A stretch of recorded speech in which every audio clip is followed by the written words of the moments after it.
Good morning everyone. Basa tayo natin KGP Bible Daily Reading Plan. Today is April 11, 2022, Day 161 na natin. Proverbs chapter 22 up to 24. Basa. Proverbs chapter 22. Pakisabayan niyo ako guys para pare-pare tayo matuto dito. Mahaba-haba pa naman to. A good name is rather to be chosen than great riches and loving favor, rather than silver and gold. The rich and poor meet together, the Lord is the maker of them all. A prudent man foreseeth the evil and hideth himself, but the simple pass on and are punished. By humility and the fear of the Lord are riches and honor and life. Thorns and snares are in the way of the froward. He that doth keep his soul shall be far from them. Train up a child in the way he should go, and when he is old he will not depart from it. The rich ruleth over the poor, and the borrower is servant to the lender. He that soweth iniquity shall reap vanity, and the rod of his anger shall fail. He that hath a bountiful eye shall be blessed, for he giveth of his bread to the poor. Cast out this corner, and contention shall go out, yea, strife and reproach shall cease. He that loveth pureness of heart, for the grace of his lips, the king shall be his friend. The eyes of the Lord preserve knowledge, and he overthroweth the words of the transgressor. The slothful man saith, There is a lion, without I shall be slain in the streets. The mouth of strange women is a deep pit, he that is abhorred of the Lord shall fall therein. Foolishness is bound in the heart of a child, but the correction shall drive it far from him. He that oppresseth the poor to increase his riches, and he that giveth to the rich shall surely come to want. Bow down thine ear, and hear the words of the wise, and apply thine heart unto my knowledge. For it is pleasant thing if thou keep them within thee. They shall withal be pitied in thy lips, that thy trust by the Lord.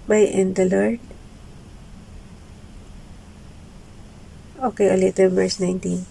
That thy trust may be in the Lord, I have made known to thee this day, even to thee.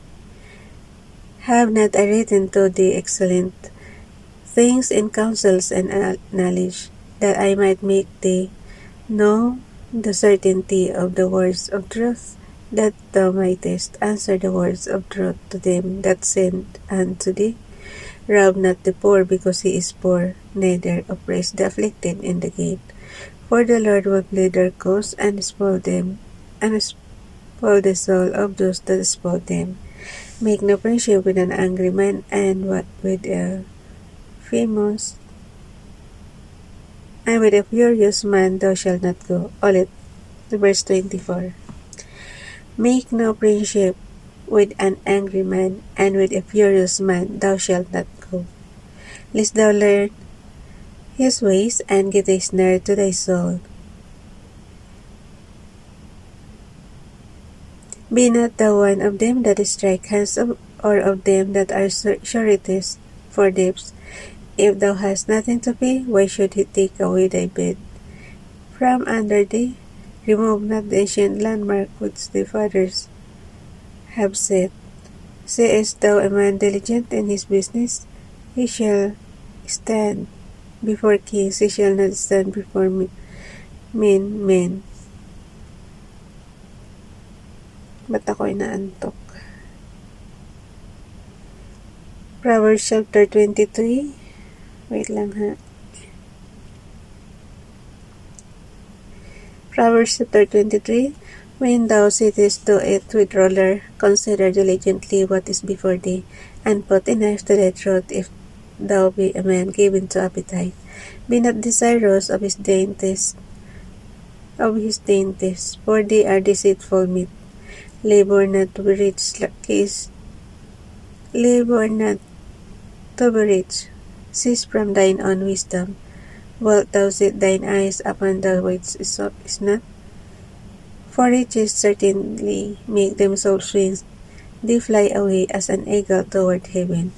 Eat thou not the bread of him that hath an evil eye, neither desire thou his dainty meats. For as he thinketh in his heart, so is he. Eat and drink, saith he to thee, but in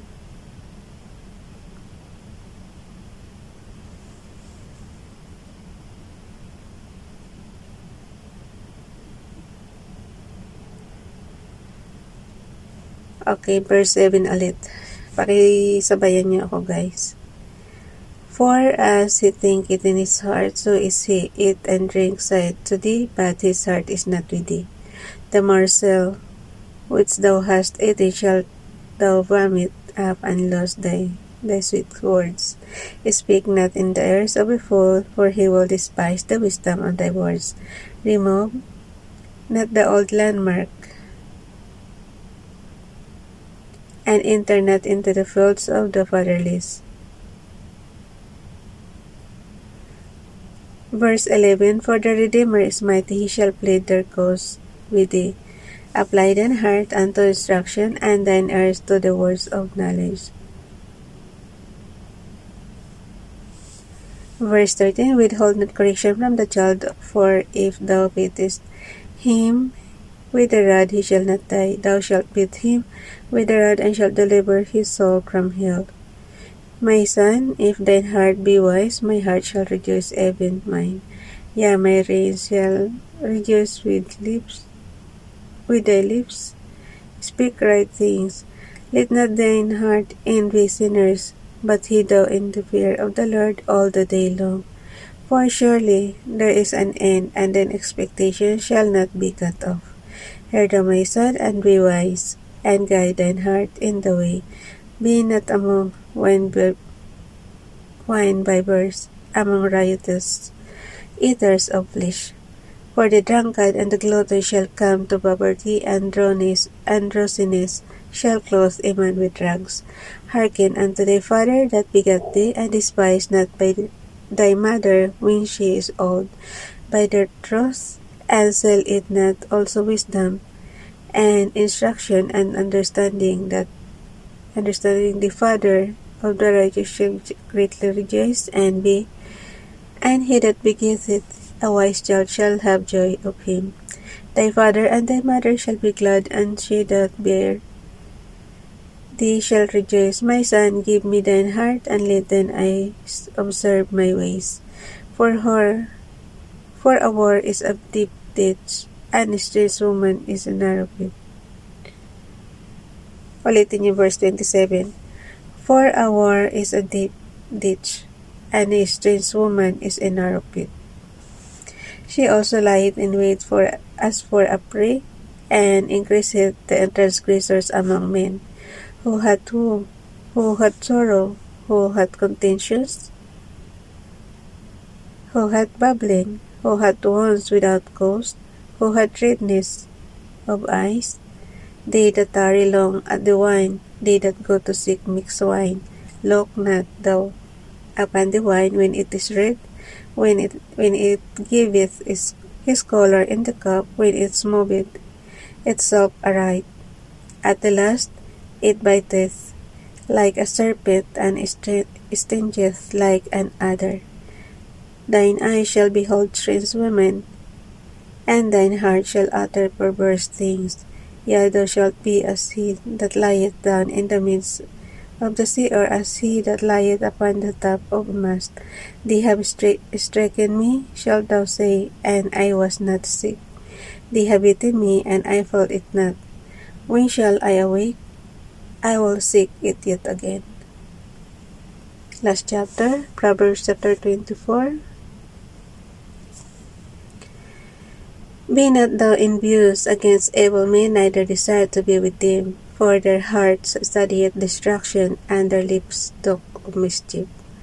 True wisdom is an house builded, and by understanding it is established. And by knowledge shall the chambers be filled with all precious and pleasant riches. A wise man is strong, yea, a man of knowledge increaseth strength. For by wise counsel thou shalt make thy war, and in multitude of counselors there is safety. Wisdom is too high for a fool, he openeth not his mouth in the gate. He that deviseth to do evil shall be called a mischievous person. They thought of foolishness is sin, and this corner is an abomination to men. If thou faint in the day of adversity, thy strength is small. If thou forbear to deliver them that are done unto death, and those that are ready to be slain. If thou sayest, Behold, we know it not, doth not he that pondereth the heart consider it? And he that keepeth thy soul doth not he know it, and shall not be rendered to every man according to his works. My son, eat thou honey, because it is good, and the honeycomb which is sweet to thy taste. So shall the knowledge of wisdom be unto thy soul, when thou hast found it. Then there shall be a reward, and the expectation shall not be cut off. Lay not with a wicked man against the dwelling of the righteous, spoil not his resting place. For a just man falleth 7 times, and riseth up again, but the wicked shall fall into mischief. Rejoice not when thine enemy falleth, and let not thine heart be glad when he stumbleth, lest the Lord see it, and displease him, and he turn away his wrath from him. Fret not thyself because of evil men, neither be thou envious at the wicked. For there shall be no reward to the evil man, the candle of the wicked shall be put out. My son, fear thou the Lord, and the king, and meddle not with them that are given to chains. For their calamity shall rise suddenly, and who knoweth the ruin of them both? These things also belong to the wise. It is not good to have respect of persons in judgments. Verse 24, He that saith unto the wicked, Thou art righteous, him shall the people curse, nations shall abhor him. But to them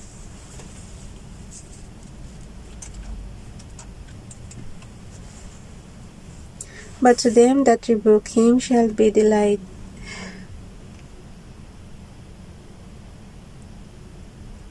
Okay, ulit tayo.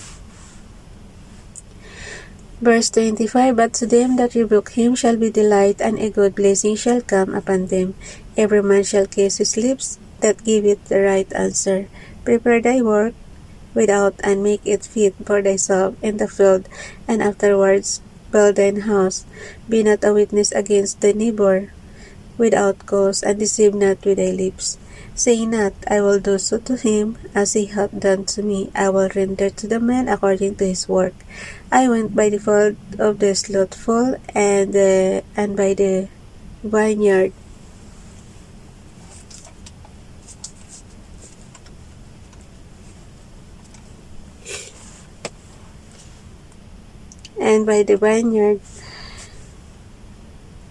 of the man void of understanding. Parang natinafa yung suot natin na. Ganyan ako pagka giniginawan. Okay, ulit. Verse 30. I went by the field of the slothful, and by the vineyard of the man void of understanding. And lo, it was all grown over with thorns, and nettles had covered the face thereof, and the stone wall thereof was broken down. Magbasa rin kayo guys, para pare-pareho natin mabasa at matutunan natin. Verse 32.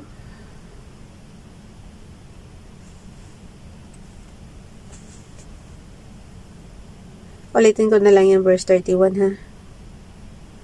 And lo, it was all grown over with thorns, and nettles had covered the face thereof, and the stone wall thereof was broken down. Then I saw and considered it well.